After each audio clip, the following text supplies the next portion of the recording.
We're going to continue with our media availabilities for the AAA 400 Drive for Autism here at Dover International Speedway. We are now joined by the defending race winner, Matt Kenseth, driver of the number 20 Toyota Care Toyota for Joe Gibbs Racing. Matt has 3 wins and 17 top 5s here at Dover. He's coming off a 4th place finish last weekend at Charlotte. Matt, why don't you just kick it off by talking about what it means to come back here to the Monster Mile where you've had some success? Yeah, I've always liked this track. It's always been, one of my favorites. It's a very unique layout. There's not really another track like it on the circuit, so it's a fun track to come to. Typically, we ran, fairly decent here, so it's nice getting a decent run last weekend, and hopefully we perform well this weekend. All right, we'll open up to questions for Matt. Please raise your hand. We'll get a wireless mic. We'll start over here with Tom, and then go to Bob. Hey, Matt. Tom Jensen, FoxSports.com. Based on how you guys all ran last weekend at Charlotte, you feel like Joe Gibbs is ready to win?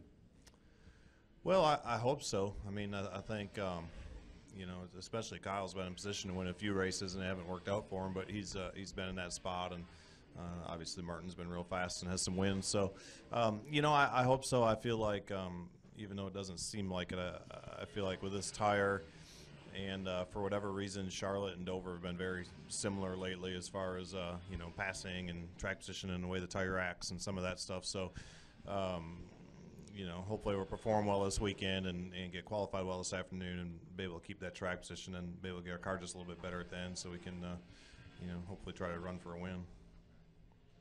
Go to Bob.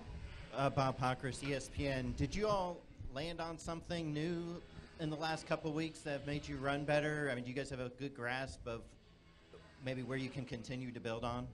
Yeah, if I had that answer, I'd for sure say it in the media center. For sure, because nobody would ever read or watch it. No, not really. I think, Bob, it's the same as, every year. You're always working to get better. It feels like every season for the last few years at JGR we've had, some fairly major changes. Added another team again this year, really, with the 77. So I think just kind of getting caught up, but yet, the 78's been running really good. I mean, won Vegas, which I think was the 2nd or 3rd or 4th race of the year, or something like that. So, the cars have had speed in them. We just, I think have been slowly getting them better. And last week was only 1 week. Obviously, we got to continue on that and show we're capable of winning every week. I also wanted to ask, with a lot of guys kind of outside the top 15 or so in points, having won with Stenhouse and Dillon, does that put more additional pressure or any additional kind of emphasis on you guys when you look kind of at the horse race of the playoffs? Yeah, I mean, certainly whenever you get some, a few different winners that maybe didn't win last year, that you weren't expecting there, and typically, in the mix for wins, obviously those all use up spots. So I have not paid a lot of attention to the points. Honestly, it's kind of confusing for me at times, so I haven't really looked at that close, but I do realize that we have 3 or 4 DNFs, and we haven't really had a great year, so I realize we're probably not very far up in the points from where we park every week.